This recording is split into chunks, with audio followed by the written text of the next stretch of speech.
The halls have been decked with boughs of holly, the lights have now brightened every nook and cranny, and you can feel the Christmas breeze. And like me, your spirits have automatically lifted because now it's 3 days away.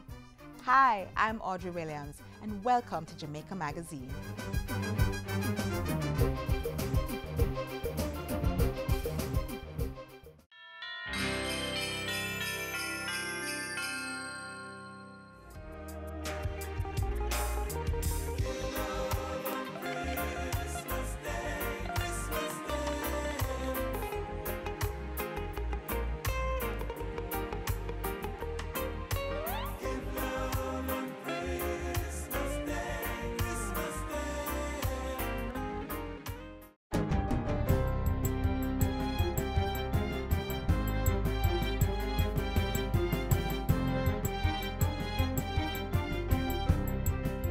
Good day, I'm Stephen McHugh, and this is your JIS News for Friday, December 22. Health Minister Dr. Christopher Tufton is reassuring the public that the Chapelton Hospital continues to offer public health services. Residents recently protested, thinking that the community hospital will be closed to accommodate expansion works now being undertaken. But Dr. Tufton has explained that only some services have been transferred to the Maypen Hospital until the Chapelton's upgrading works are completed in 6 months' time. If you look at the way the building is currently, it is quite clear that you can't repair it in any substantial way with certain types of activities going on in here. What you'll be doing is putting the patients at risk, the workers at risk, and it's just not physically possible. $24 million is being spent to improve and expand the facility. It complements other health sector renovations in Clarendon, including $50 million worth of infrastructure and roof repairs at the Maypen Hospital. Another $10 million will be spent next year to fix the Montego pharmacy roof. This parish of Clarendon is a parish that is growing population-wise. It's a parish that is experiencing a lot of trauma cases, not to mention all the other issues of non-communicable diseases and so on that we have. And as a consequence, the healthcare infrastructure has to be upgraded in order to deal with some of those issues. Minister of Education Ruel Reid says the primary exit profile, PEP, will help to tailor learning to meet the needs of all students, particularly those with special needs. PEP, which is scheduled to commence in the 2018-2019 academic year, will place all students in high schools. That therefore allows us to reform the curriculum to make it align with TVET, STEM, developing in our students high-order thinking skills, critical skills, analytical skills, problem-solving skills. Minister Reid was speaking at the final PEP Town Hall meeting held on Tuesday at Jamaica College. The primary exit profile will replace the Grade 6 Achievement Test as the National Secondary School Entrance Examination. It is intended to provide a more complete profile of students' academic and critical thinking capabilities. National Security Minister Robert Montego is calling for more persons to utilize the Stay Alert mobile app. The minister says use of the facility is growing, with downloads increasing from 3,000 in early 2016 to now approximately 137,000. But he wants even more Jamaicans to begin using the application, which he says is a critical tool for enhancing public safety while maintaining anonymity. So if you see anything happening out of the norm in your community, you can forward the information to the police. However, in doing so, you do not have to give up your phone number. Nobody knows who is giving the information. The app is free and comprises 4 distinctive security components. These are alert bulletins from the police, information on Jamaican legislation, an eyewitness report feature, and the panic button, which alerts the police if the user needs assistance. Still on security, Minister Robert Montego has granted home release to one ward of the state for Christmas. The ward, who is serving a custodial sentence at the South Camp Juvenile Correctional Center, was granted home release under the provisions of the Corrections Act. It's a policy that supports the ministry's National Crime Reduction Strategy with specific emphasis on rehabilitation and redemption. The minister's decision factored the juvenile's type of offense, parental support, behavior at the institution, length of time remaining in the institution, community report, and recommendation from probation officers. The ward will return to the Juvenile Correctional Center in January. And finally, a condolence book has been opened for the late veteran journalist and Deputy Chief Executive Officer of the Jamaica Information Service, Ian Boyne. The condolence book is located at the JIS's headquarters at 58 Halfway Tree Road, St. Andrew. It is available for signing by members of the public from 9 a.m. to 4 p.m. Mondays to Fridays. Mr. Boyne passed away on Monday after a brief period of illness. He had a long career with the JIS, first joining the entity in 1976 when it was known as the Agency for Public Information, API. As Deputy CEO, Mr. Boyne's responsibilities included serving as Chief State Liaison to the offices of the Prime Minister, Governor General, and Leader of the Opposition, while giving oversight to the Research, Publications and Production Division. Mr. Boyne was perhaps best known for his popular interview show Profile, which celebrated 30 years this year. He also hosted Religious Heart Talk and was a columnist for the Sunday Gleaner. And that's it for JIS News Today. I'm Stephen McHugh. Thanks for watching.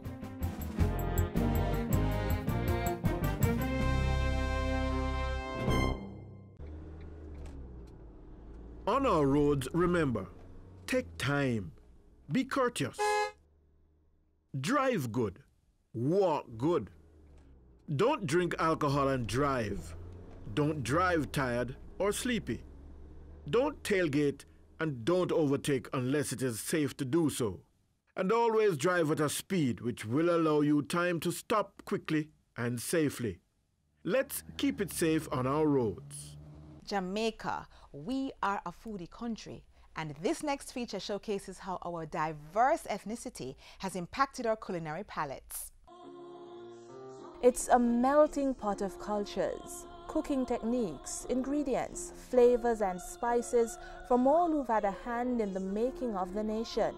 Taino, Spanish, British, African, Chinese, Indian and others, shaping a national culinary palette that's more than 50 years in the making.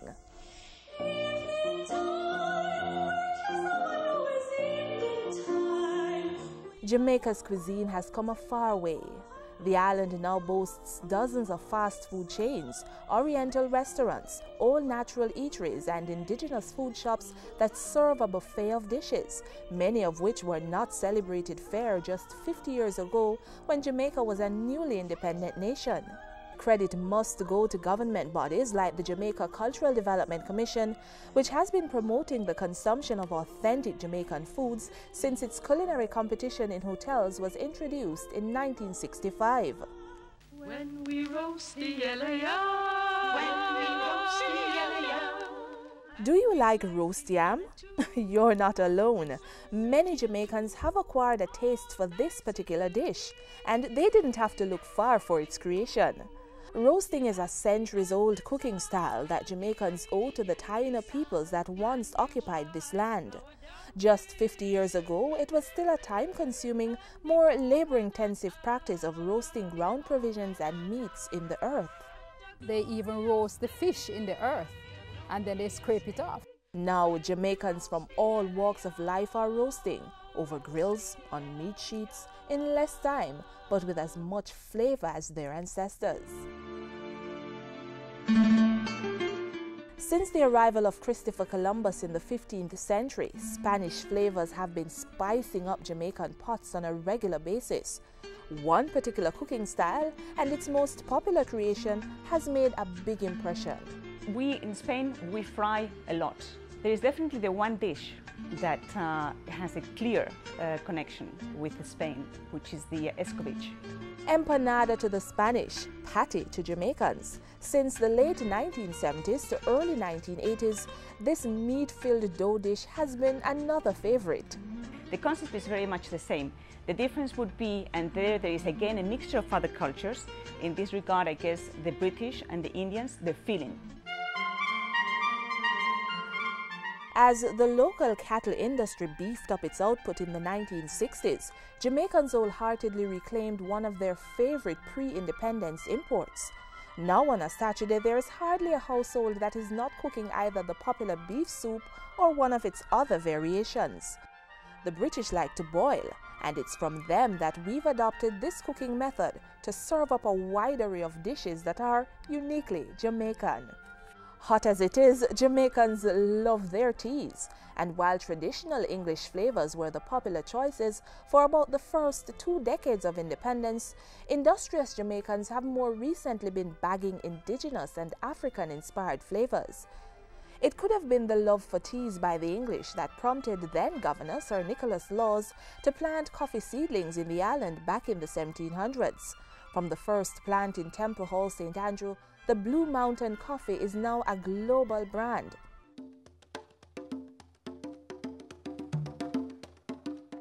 With about 90% of the Jamaican population claiming African heritage, it's easy to see why the continent gets credit for most of what we eat. But there was a time when claiming that particular heritage was not for popular consumption. You wouldn't find bami being sold in the supermarket in the 60s or late 70s. Green bananas were a no-no if you're sort of, it was a very peasant thing and you couldn't say that you're eating green bananas. No more.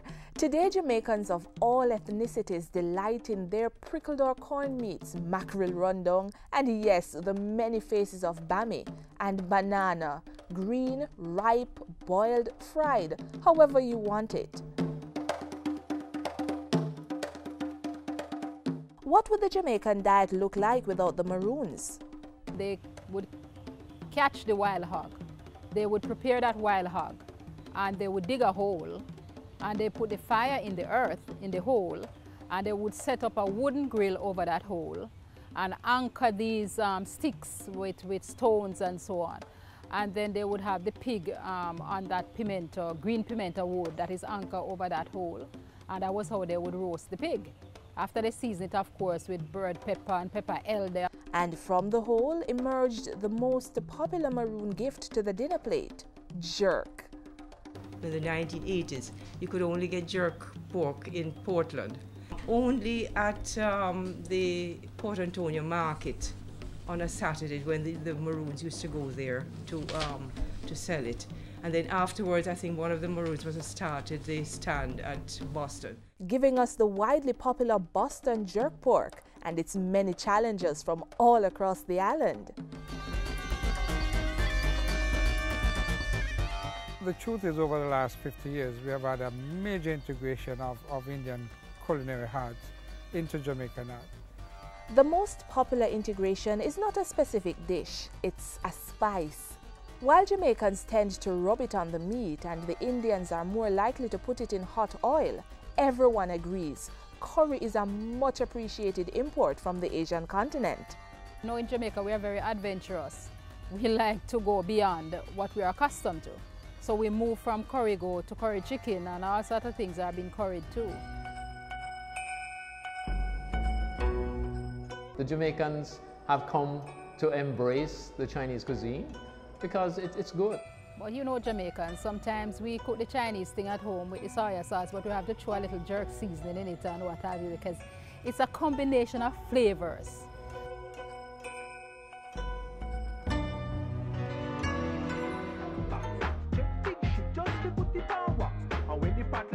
When Rasta say ital food and no deaders and no flesh and face and bone, and people used to look at it as corn and say breeze go blow you away, and up to now no breeze no blow away. You see, if you have the proper combination of seasoning in your pot and the proper timing, you don't need to use the salt and the other little artificial thing.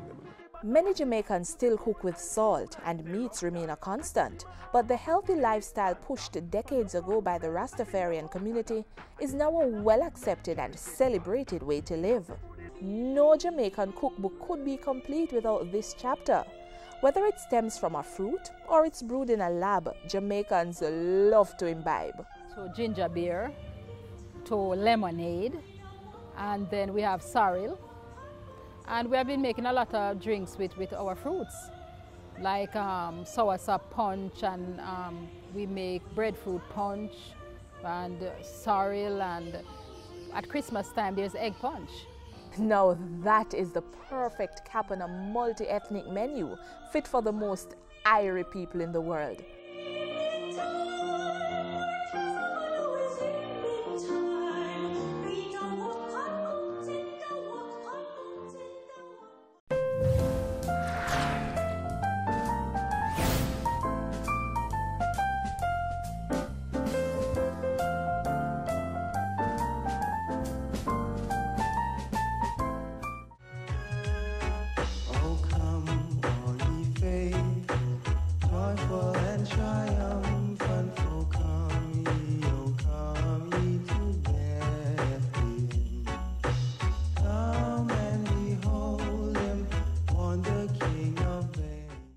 Spanish water bubbling on an open fire, gungo rice and peas on the stove, chicken stuffed and ready for the oven. But what about adding fish to the dinner menu?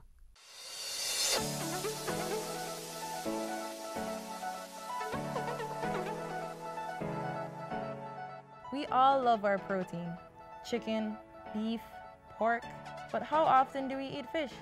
Is it only at Easter time or when you're at the beach? Incorporating more fish into your diet can be very beneficial to your health. Compared to red meats and poultry, fish has far less calories and cholesterol. It's the saturated fats and the trans fats that our bodies use to make cholesterol. And fish and seafood have very little saturated fat and trans fat. So in truth and in fact, that makes it a very healthy source of protein. Fish also has iron, which is important for good reasoning and memory, iodine, which can prevent mental problems in children, and selenium, vitamins, and carotenoids, which are antioxidants. Who knew that we could get so many nutrients from fish? And that's not all. Incorporating fish into our diet can even reduce the chances of developing certain diseases. Studies have in fact shown that people who have a higher intake of fish compared to other meat sources have less heart disease, they suffer from fewer mood disorders, and they have less cognitive decline with age, so less dementia. This is due to omega-3 fatty acids, a nutrient that is only found in a few other food sources, such as walnuts and flax seeds. But oily fish, such as sardines, tuna, mackerel, salmon, and trout, are excellent sources of omega-3s and are readily available at your convenience in supermarkets. So we want to add fish into our diet. In what ways can we do this? So escovitch fish is one of our favorites. Now the onions and the carrots and the vinegar and the pimento, that's all fine. But we don't want to do a lot of deep frying. Deep frying adds calories. Nothing like a nice steamed fish, a nice roast fish. And when you roast your fish, you can stuff it with wonderful vegetables like callaloo and so on. So we have to find other ways. Many of us have broilers as a part of our stove and we've never utilized it. We don't know how it's used. And that gives us, I think, the closest taste to fried without adding a lot of oil. So we've got different styles of cooking the fish, but what about flavor? Jamaicans love adding salt, but fish is already salty. Wouldn't that be too much sodium? If we utilize other things like lime and lemon juice and or fresh seasonings or scotch bonnet pepper or onions or scallion, we can make our fish flavorful without adding a lot of extra sodium. That sounds really tasty, but watch out for bones. Make sure to debone fish before giving your children. Even if the fish is bought deboned, check for fine bones with your fingers. If you're not careful, you could end up with a medical emergency. The recommended serving size per week is only 8 to 9 ounces of fish, or 2 to 3 servings per week. With an array of health benefits and a variety of ways to cook it, don't miss out on this lifestyle choice. Make a positive impact on your health by adding more fish to your diet.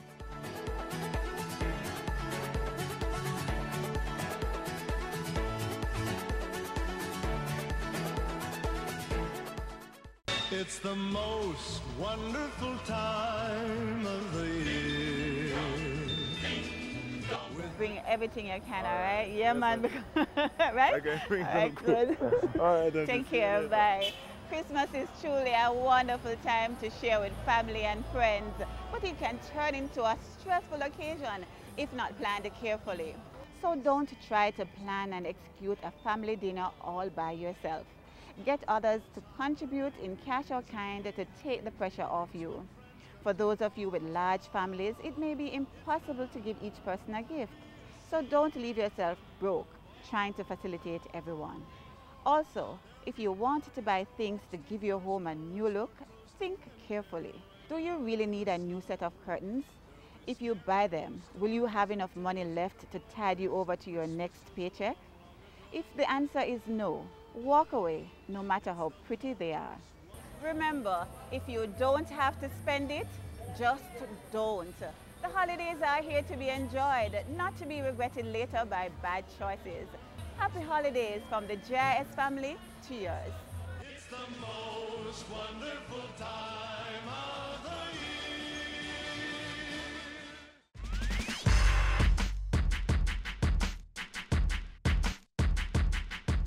Christmas, the season of giving, a time when loved ones are surrounded by family and they plan their New Year's resolution. Let's try and be kind this Christmas. Show someone we care. Make it a time when we give back to others who aren't as fortunate as ourselves. Be careful on our roads, look out for each other, and be our brother's keeper.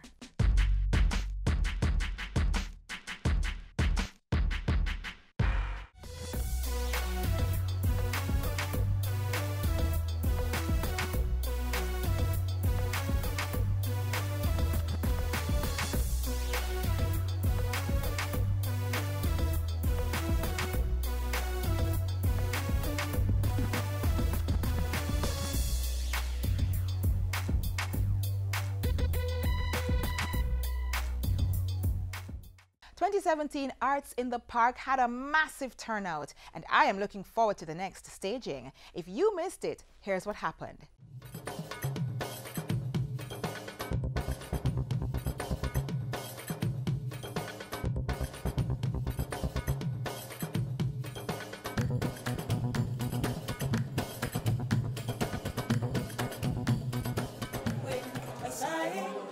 Hi there, thanks for joining us on another edition of the Art Stage. We're here at the 2017 staging of Arts in the Park, so watch as we take you through a weekend filled with culture and entertainment. emotion. I can hear Jamaica calling, sweetly calling to me. First it was music, literary arts and the spoken word. Then it was gospel and dance. And now, the focus is on the visual arts. The event was held over 3 days at 2 locations in Kingston. And what we have been able to do this time around is to have the National Gallery, Jamaica Cultural Development Commission, the Edna Manley College, and private individuals who have private exhibition, art galleries and so on, to all come together and to be a part of Arts in the Park. The idea behind Arts in the Park is to expose new and emerging talents to international intermediaries to further develop arts on the island. This year was no different. In addition to the Jamaica Biennial 2017, visitors and locals got to see previews of the Edna Manley College Final Year Visual Arts Show and glimpses of Style Week 2017.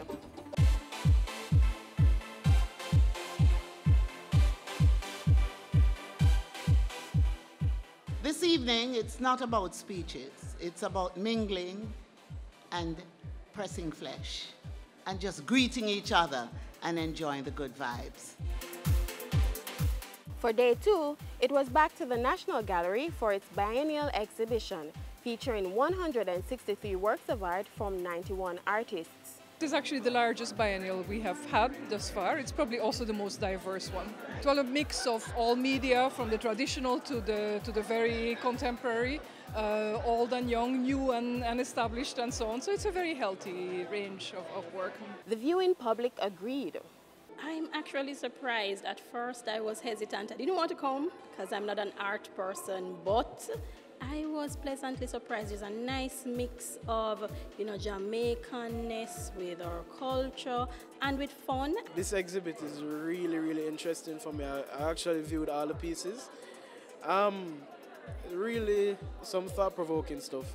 I think my favorite one is the one about the different hair stories. This is the best I've ever seen it. What interested me most was the one with the barrel, because they're talking about barrel children, and it's close to home for me because I was a barrel baby, kind of with the benefit of not losing my parents.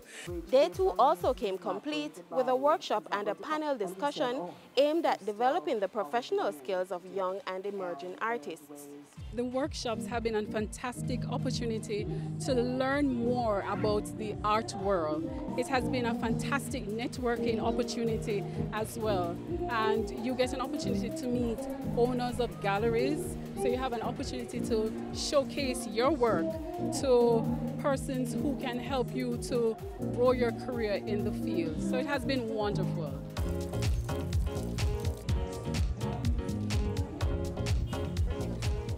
The lawns of Devon House was the venue for the final day of Arts in the Park 2017, and by all accounts, it was a great success.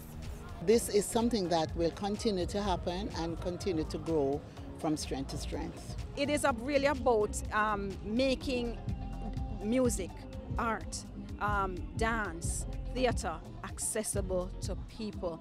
We need more like this in Jamaica, honestly. You know, Arts in the Park need to be like a Arts in the Park every month.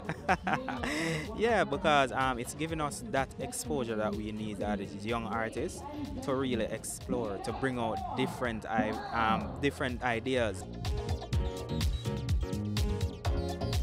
And that's how we close out the 5th staging of Arts in the Park. If you missed out on this beautiful weekend of activities, not to worry. The National Gallery of Jamaica has lots in store just for you. We're having several major exhibitions coming up. I mean, one of a private collection, the Annabella and Peter Proudlock collection. We're also working with the British Council on an exhibition of the work of Graham Fagan, a Scottish artist, which will be later in the year. And then we hope to bring the Jamaica exhibition, which is an exhibition on Jamaican music and the culture that surrounds it, which is presently on view in Paris.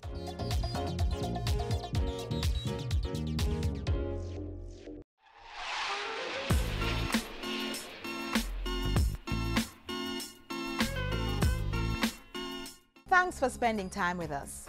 The proverb that we leave with you today is, "And not everything comes from above, a blessing." What does this mean?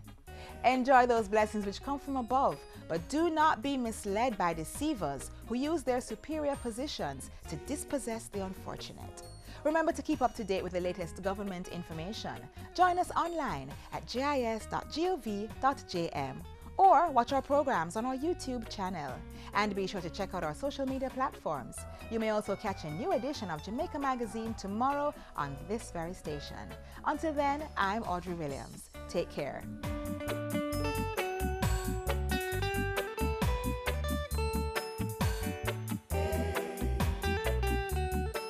This has been a production of the Jamaica Information Service, the voice of Jamaica.